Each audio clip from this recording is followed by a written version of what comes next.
I was so excited in my last Real Talk video because Jake Paul had his house raided by the FBI, and I was like, yes, justice. The slime ball is finally getting some comeuppance.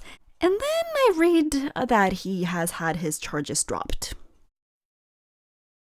Hi there, I'm Roux. Welcome to my video where I talk about anything I want. Inspired by D'Angelo, I am, yes. And this is a follow-up of my video on Jake Paul having his house raided by the FBI.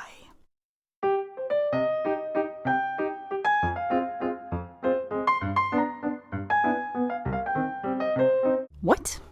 Like, first of all, we don't know why the FBI raided his house. They raided the house, it looked like a freaking military operation, like crazy, like they were going in to like bust some sort of major kingpin drug lord, and it's like a YouTuber like Jake Paul's house, like what the fuck?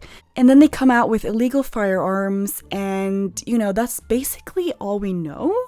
But people did speculate that maybe it's because he took part in the riots and broke into a mall. Maybe it's because he's been throwing parties during a pandemic that's illegal. Maybe it's those cases from last year where girls accused him of drugging them at a party. Maybe it's because he keeps breaking things and vandalizing shit and disturbing the peace and bothering his neighbors. I don't know. It didn't seem like federal investigation, FBI military operation for worthy, but then like that's the things you know about, and it's just like, then what the fuck is he up to? So I read, and it turns out that the charges got dropped, the ones about the riot and all of those things, on a state level, because apparently there is a big ass federal investigation going on, and those charges needed to be dropped so that the federal investigation could move forward. And the police stations that drop the cases on a state level do have the opportunity, the choice to reopen the cases and bring them back up against him, but apparently they're waiting for the result of the federal investigation. And it just like makes you wonder, what the fuck has he been up to? Like, what? Like, I get that he's an asshole, but what kind of things can he possibly have been doing to get the attention on a federal investigative level? Like, for there to be a federal investigation, you have to have, like, crossed some state lines, I guess? You know, for it to be more than one state to be federal, you have to have done some big major shit that have crossed state lines. And it's like, what the fuck has he been up to?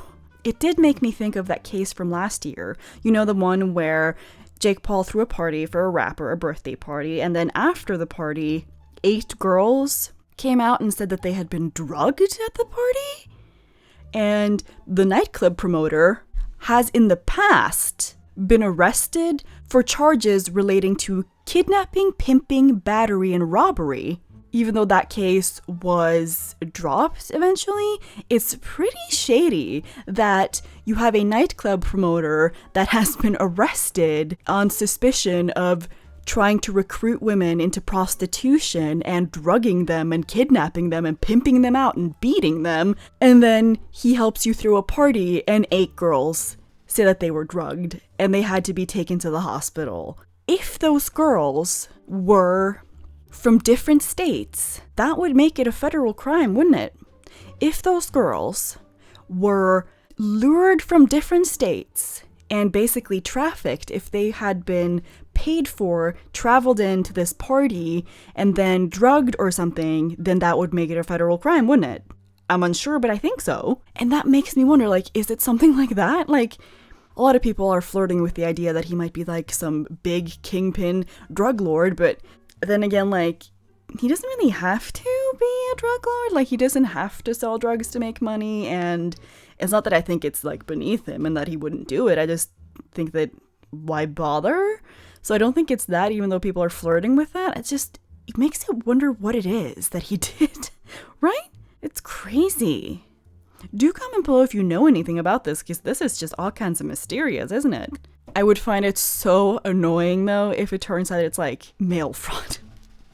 Because the mail is a federal institution, the post, if it was, like, mail fraud. That would just be hilarious and just ironic and funny if that turned out to be it. I don't know. Do comment below if you know anything. Thank you for stopping by. It's been an interesting ride, this story. Do comment below if you know anything, and maybe we'll talk about it some more. I don't know. But that was the follow-up, and I hope you enjoyed it. And do stop by. I post real talks on the daily, Reddit readings on Fridays, and soon, True Crimes on Wednesdays. Premiere the 30th of September. Okay, love you. Bye.